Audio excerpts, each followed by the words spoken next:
Olá pessoal, a gente está retomando aqui uma sessão do nosso portal, que é o editorial. O editorial reflete a opinião da nossa empresa, a opinião do portal Tratamento de Água.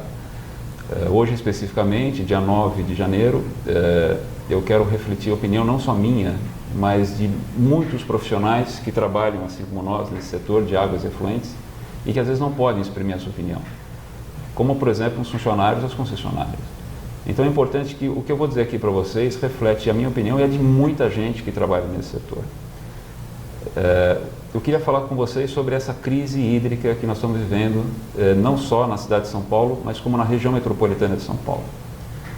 E é uma crise complexa, porque ela não é uma crise que vai ser administrada só pela Sabesp. A Sabesp é uma das concessionárias que atende essa região. Você tem concessionárias municipais, tem concessionárias privadas, inclusive. Você tem influência da ANA, Agência Nacional de Águas, que é uma organização federal. É bastante complexa. Eu não quero entrar no mérito de por que nós chegamos, nem como nós chegamos a esse nível que está hoje, dos reservatórios praticamente vazios. Se foi um erro político, um erro de estratégia, certamente foi, mas o importante é a gente discutir aqui, no aspecto técnico, é a nossa situação de presente e de futuro. O fato é que nós temos uma região de 11 milhões de habitantes na cidade, mas nós temos 19 milhões de habitantes em 39 municípios que compõem a região metropolitana de São Paulo. E a macrometrópole, que são 180 municípios, comporta 30 milhões de habitantes. O que é importante a gente notar? Nós não vamos ter, preste atenção no que eu estou dizendo, nós não vamos ter uma condição pluviométrica favorável para a recuperação dos mananciais. Não vamos ter. Então esse é um fato. As chuvas que estão acontecendo mal conseguem nos abastecer na demanda de hoje. E o que é muito preocupante? Está passando o verão, que seria a época de chuvas, e onde a gente tinha esperança que pudesse haver uma recuperação. Na verdade, nós que trabalhamos na área sabíamos que isso não ia acontecer. Vai chegar o outono, meados de abril, final de março, abril, e aí as chuvas cessam praticamente por total. E aí a gente vai ter 6 meses de seca. Então, se a gente entra na fase de outono sem chuva e sem os reservatórios recuperados, a gente pode entrar no que o pessoal está chamando de colapso. Eu queria que as pessoas entendessem o que pode ser um colapso nesse setor, o que é ficar sem água, né? E nenhuma obra que possa reverter esse quadro tem condição de ser feita até esse momento de abril, daqui a 3 meses.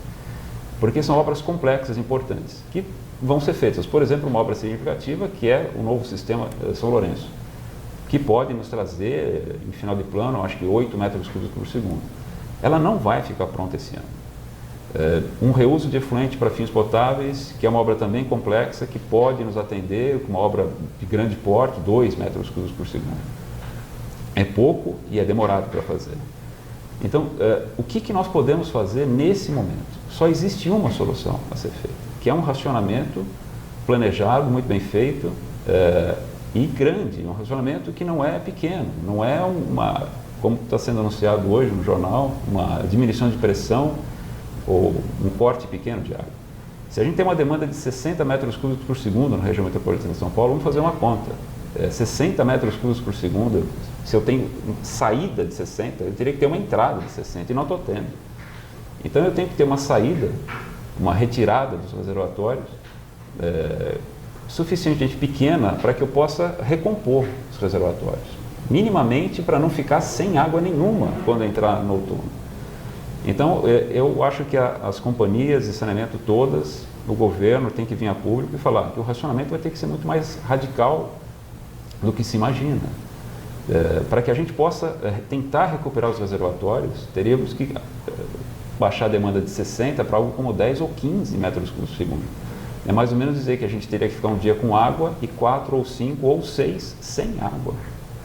Isso para que a gente possa chegar, na época de outono, tendo um reservatório minimamente abastecido para que a gente não fique sem água nenhuma durante o outono e o inverno. Então eu peço que essa discussão venha a público, que as pessoas acordem para esse problema. Eu percebo que as pessoas não estão se preocupando adequadamente a isso.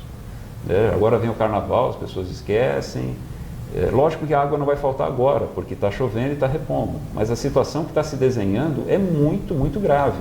É muito, muito grave. Eu gostaria de estar errado, eu gostaria que alguém viesse aqui, me desmentisse, me provasse de que a gente não vai ter esse problema. Eu ficaria felicíssimo de me retratar, falar, vocês me desculpem, eu estava errado, realmente a gente não vai ter esse problema, mas vai. E ficar sem água pode ser uma crise social sem precedentes na cidade. Eu não consigo imaginar as coisas que podem vir a acontecer numa falta desse tipo.